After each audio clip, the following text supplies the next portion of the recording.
আসসালামু আলাইকুম। আজকে 1 তারিখ। আজ থেকে 30 দিনের ভিতরে রিসার্চের একদম শুরু থেকে শেষ পর্যন্ত বেসিক ধারণা দেব একদম ক্লিয়ার ভাবে ইনশাল্লাহ 30 দিনের ভিতরে। যারা প্রকৃত অর্থে রিসার্চ শিখতে বা জানতে আগ্রহী তারা এই ভিডিওগুলো কন্টিনিউ করতে পারে। প্রতিদিন একটা দুইটা বা তিনটা ছোট বড় ভিডিও মিলিয়ে আমি এই 1 মাসের ভিতরে পুরো রিসার্চটা কভার করার চেষ্টা করব। আজকে আমি প্রথম পার্টটা আলোচনা করছি।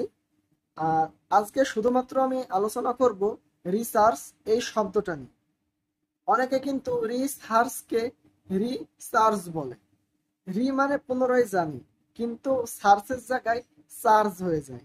চার্জ কিন্তু মোবাইলে চার্জ দেয়, ওই চার্জারের চার্জকেও কিন্তু বোঝায় বা বিভিন্ন কিছু অর্থ কিন্তু ধারণ করতে পারে। কিন্তু রিসার্চ না, আমরা এটাকে বলবো রিসার্চ। আর এই সার্চ মানে হচ্ছে খোঁজা বা খুঁজে দেখা।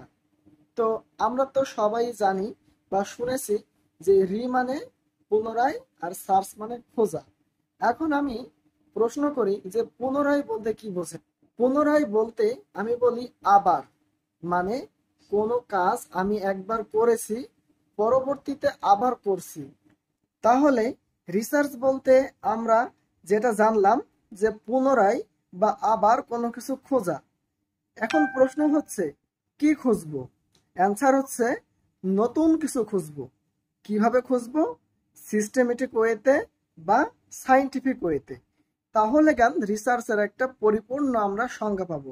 তাহলে সাইন্টিফিক বা সিস্টেমেটিক ওয়েতে নতুন কিছু খোঁজাই হচ্ছে রিসার্চ। শুধু আমরা খুঁজে গেলাম যা মন চাইলো তাই, কোনো নির্দিষ্ট কোনো কিছু নিয়ম বা সিস্টেমেটিক ওয়ে বা সাইন্টিফিক ওয়ে কোনো কিছু মেনটেন করলাম না, তখন কিন্তু সেটা রিসার্চ হবে না। তাহলে আমরা রিসার্চ কেন করব?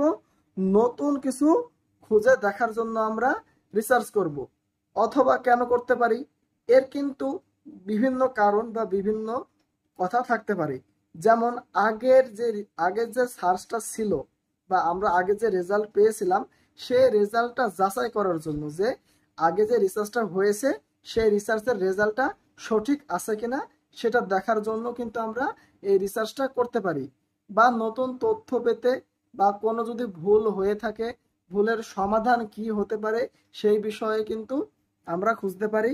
বা কোনো একটা সমস্যার সমাধান রিসার্চের মাধ্যমে আমরা পেয়েছি, কিন্তু এর থেকেও কোনো বেটার সমাধান আমরা পেতে পারি কিনা। তাহলে রিসার্চের মূল কথা কি দাঁড়ালো? পুনরায় বা আবার কোনো কিছু আমরা খুঁজবো। কি খুঁজবো? নতুন কিছু খুঁজবো, সিস্টেমেটিক বা সাইন্টিফিক ওয়েতে আমরা খুঁজবো। এটা হলো রিসার্চের বেসিক, একদম বেসিক। এটা কিন্তু খুব ভালোভাবে আমাদের মনে রাখতে হবে। আশা করি বেসিকটুকু আমরা বুঝতে পেরেছি। এখন আমি একটা ছোট্ট উদাহরণ দিয়ে বুঝাই, খুব সহজভাবে আমরা বুঝবো।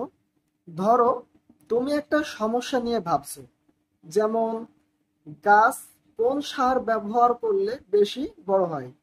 ধরে নাও তুমি একটা ফলের গাছ লাগিয়েছো, এখন তুমি ভাবছো যে কোন সার ব্যবহার করলে এই গাছটি দ্রুত বড় হবে। তুমি একবার খুঁজে দেখলে, মানে সার্চ করে দেখলে, কিছু তথ্যও পেলে, কিন্তু তুমি এই তথ্যে সন্তুষ্ট না। তখন তুমি কি করবে? তখন তুমি আবার নতুন ভাবে খুঁজে দেখবে, পর্যবেক্ষণ করবে, পরীক্ষা করবে, নতুন তথ্য সংগ্রহ করার চেষ্টা করবে। যখন তুমি এই কাজগুলো করবে তখন সেটাকে বলবো রিসার্চ।